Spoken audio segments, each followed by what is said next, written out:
Okay, I've got to make this video quick because I don't have. There's about 10 minutes left on this SD card. I have an absolute shit ton of grinding footage. I've got quite a lot done. I've just got to go through and edit it all, but over the weekend what I've been doing is just spent some time with my friends. You know, I get like so much time a day before everything starts getting painful, and I've been spending time with my friends, simple as that. And while I've been sat in the house, I've been going through this carburetor that I got, and it turns out it's in a shit state. An absolute shit state. I've contacted the seller and he's not got back to me, so I may well be opening a case against him to get a partial refund. Right, now basically, as you can see inside it, that is disgusting.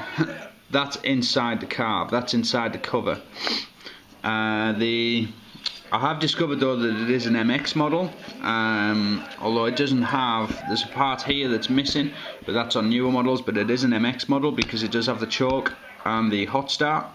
Now, one of the problems that I've got, which is one of the reasons I've contacted them because it was sold as good working order, is the hot start is seized in. Now, it's a small brass nugget that moves in and out of a chamber, altering the airflow basically, and it blocks off the airflow as far as I believe and allows more fuel in for hot start. Well, it's wedged in, it's seized in.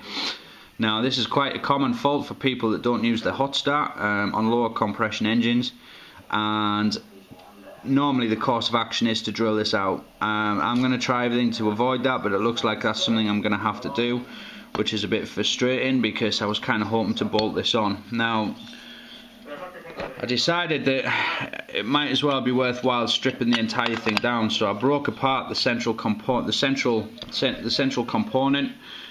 which had a lot of anti-tamper stuff in the heads of the bolts. So it took me nearly 3 hours with a pin cleaning all that shit out to be able to get into the inside.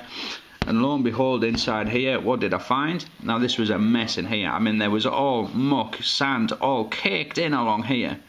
This is fully internal inside the carb. I mean, how the hell does that much shit got inside the airway and inside the carb was beyond me. Never mind, in between a sealed portion. But anyway, I don't have them to show you because I did this last night and I binned it because I didn't want it floating around. But those on my Instagram I'd have seen there was two rather large shards of metal that I pulled away from here, which is where the main jet is. Had those got into the engine, once I get it rebuilt, the potentials are astronomical, because one of these shards of metal was like near enough 2 mil square. So yeah, I'm not happy. The fueling line I've cleaned up and greased up. That was in a horrendous state. Now, the accelerator pump, you can see in here how shitty it was. I've cleaned that up as best as I can. I'm going to get some slightly more abrasive Scotch-Brite on the go to try and shine that up. And also the diaphragm, as you can see, I could not clean that up at all. So what I have noticed, I'm not going to pull this off. The float assembly was okay, it was just dirty. What I have noticed is it might be easier for not much more money of getting all the gaskets for the bottom half, and replacing the accelerator pump diaphragm, is to actually replace the bottom with an aftermarket part. Let me see if I can show you. It's on here somewhere. I was meant to queue this up ready so you could actually see, but like a spaz, completely forgot. Now I think I've got it here. If not, we'll just, yeah, there we are.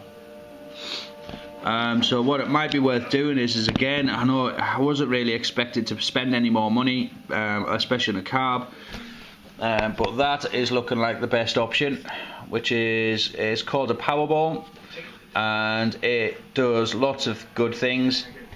Not only that,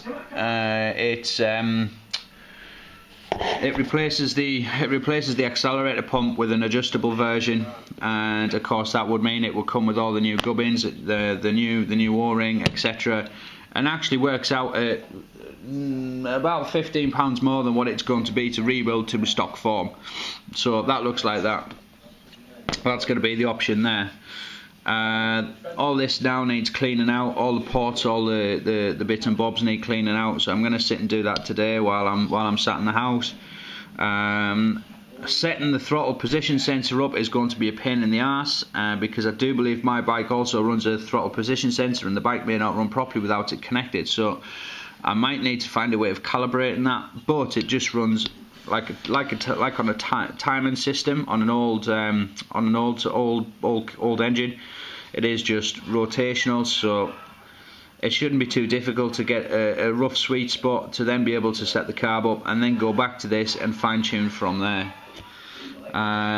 But yeah, I haven't got the rest of the bits, but I mean the sliding assembly, absolute mess. Can I help figure out where the two shards of metal have come from? There's nowhere where it looks like it's broken away. But yeah, one thing though, it is an absolute joy to have the learning curve of figuring all this out. I wasn't expecting it, but then I should have expected really for how cheap this was to have problems. But it was sold in good working order, so like I say, I'm not happy about that. Learning what all these different jets are. My God, there's more jets in this carb than there is in an entire bank on a standard cylinder engine. But yeah, it's all good fun. It's all relative to the cause, and it is going to give a monumental increase in end performance of the bike.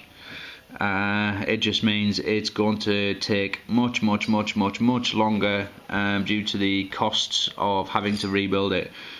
However, in hindsight, I was just talking to my mum about it, and like she says if you spend all this extra money to build this carb up the way you've cleaned it up, she says, is it worth selling it on? If you'd need to, would you get your money back? And yeah, the answer is yes, I would, because I would be able to sell it on as a rebuild carb. So she says, well, if you build it up with a better performance parts, my mum knows a little bit about this, then she says, are you going to end up with a carb that will be better than what you could buy anyway?